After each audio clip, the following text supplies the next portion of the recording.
I do this not because of, like, views or money or anything. Like, I've never made money my entire life or, like, my whole career, I've never made anything. Like, I used to be an engineer. I was making way more in college as an engineer than I am as a YouTuber right now.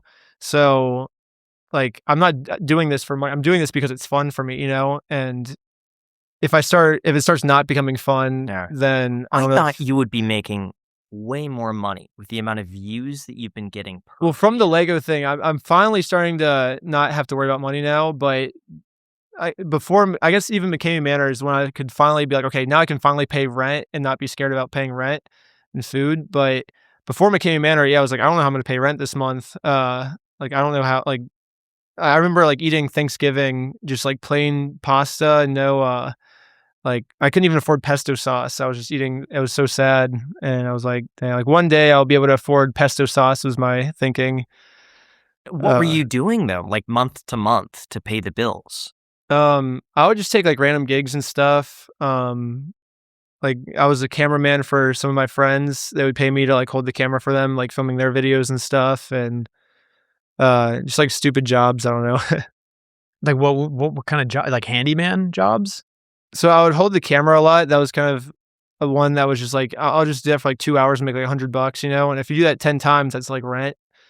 Uh, and then I was making some money from AdSense, but it was just so unpredictable because, like, randomly, like, I'll just get demonetized or my video will get taken down for no reason. That's been, like, my whole YouTube career. I don't know, I did a TV show called The Go Big Show that paid kinda well, I guess. I think I made $5,000 from that, so that lasted me, like, 5 months. 'Cause I was I split a room with my friends, so we only had to pay $500 a month for rent. So it was $1,000 room that it was a teeny tiny room, and me and my friend both lived in there, so we, like, split rent. And we would just eat, like, canned chicken and wrap it in a tortilla every day or, like, plain spaghetti.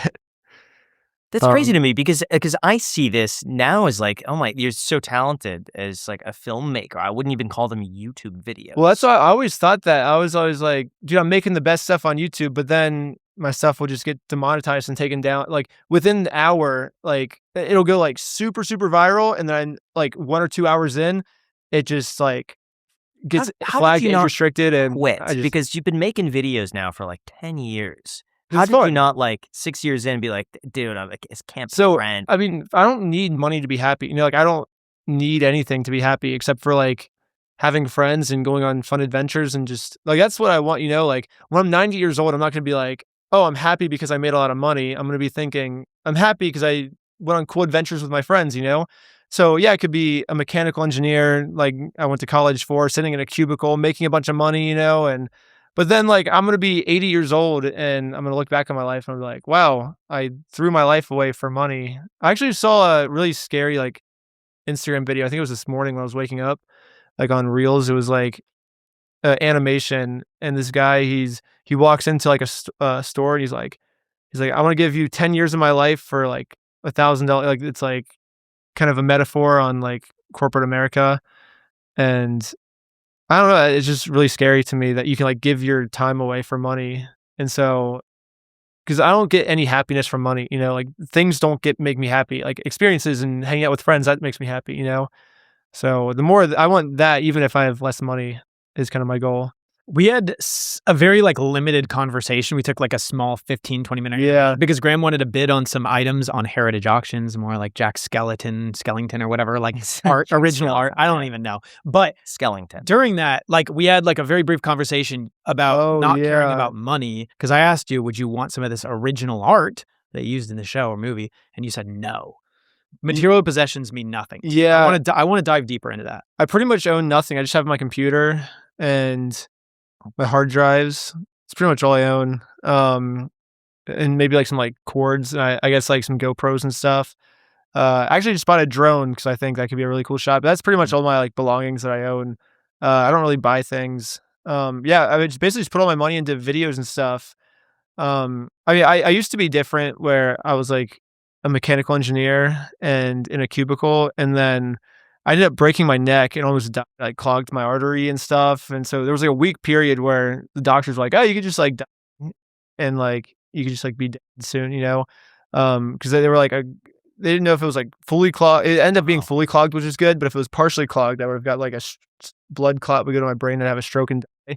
So it was like kind of scary. And I just kind of started thinking, I was like, wow, like if I died right now, I would have worked my entire life to like get money, like to like go to do a job I don't like study like a subject that I'm not really like, super passionate about, just so I can have a job I don't like. So eventually I can get the reward of money at the end. I was like, "Well, if I just died now, like I just wasted my whole life for like nothing."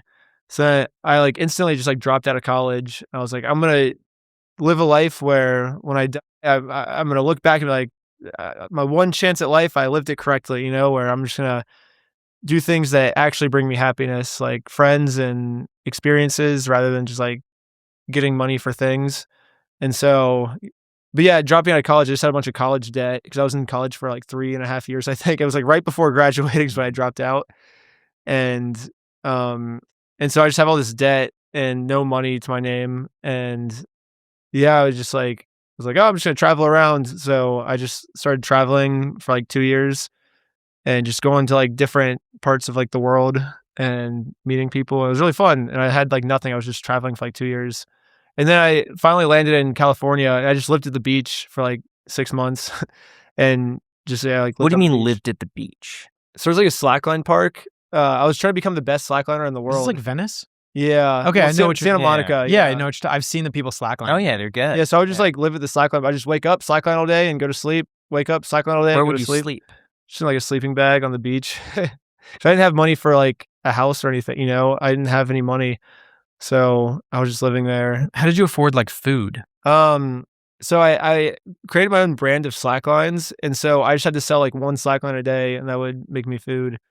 And so I would just like have like all the people there like knew I was like selling slacklines. It was like a really touristy area, so sometimes I would sell like 2 or 3 in a day, and then that's like food for like 2 or 3 How much would you days. sell the slackline for? Probably like $100. But then I would have to pay for like the materials and stuff, so I'd probably make like $50 profit per slackline I sold.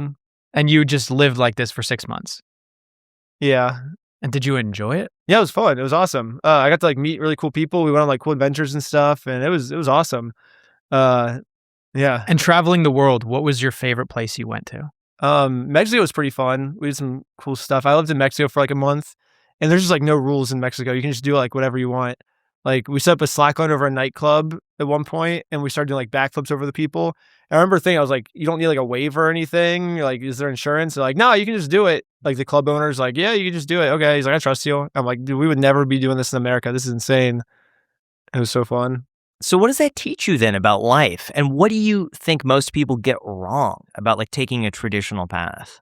I don't know. I was definitely way happier doing that than as like a mechanical engineer. So I don't know. I think a lot of people, like myself included, there's taught as a kid, like this is your life purpose. Like you're going to get a job, make money, provide for your family and stuff.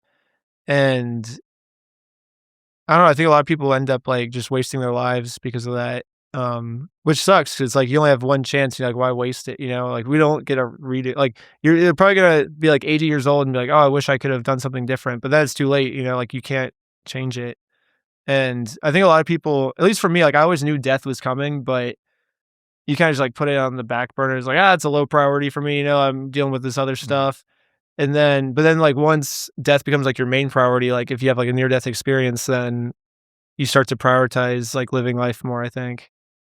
Now, I gotta say, one thing that I've noticed by talking to a lot of entrepreneurs is that all of them want to use AI, but they don't know how it'll actually work inside their business. Like, it's one thing to use AI to write an email, but it's another to have it handle incoming calls, set appointments, answer questions, and talk to customers in real time. And that's where today's sponsor, 11 Agents by 11 Labs, comes in. It's a platform that lets businesses build real-time AI voice agents for sales, support, operations, inbound calls, and more. What's really impressive is just how fast it is to set up. You could launch voice agents in minutes, and they could speak in over 70 languages. Here's an example. ¿Podrías decirme qué tipo de ayuda necesitas? It also works with tools businesses already use like Salesforce, HubSpot, Zendesk, Google Calendar, and Twilio. So instead of having to change up your entire workflow, it fits right into the systems that you already have. And you could train these agents using your own knowledge base, SOPs, and policies. That way, the responses seem consistent within your business instead of just sounding generic. Plus, with expressive mode, they give you way more control over the tone and delivery so the conversations sound way more natural and human. So try out 11 Agents by going to 11labs.io/iced coffee hour to get started today for free.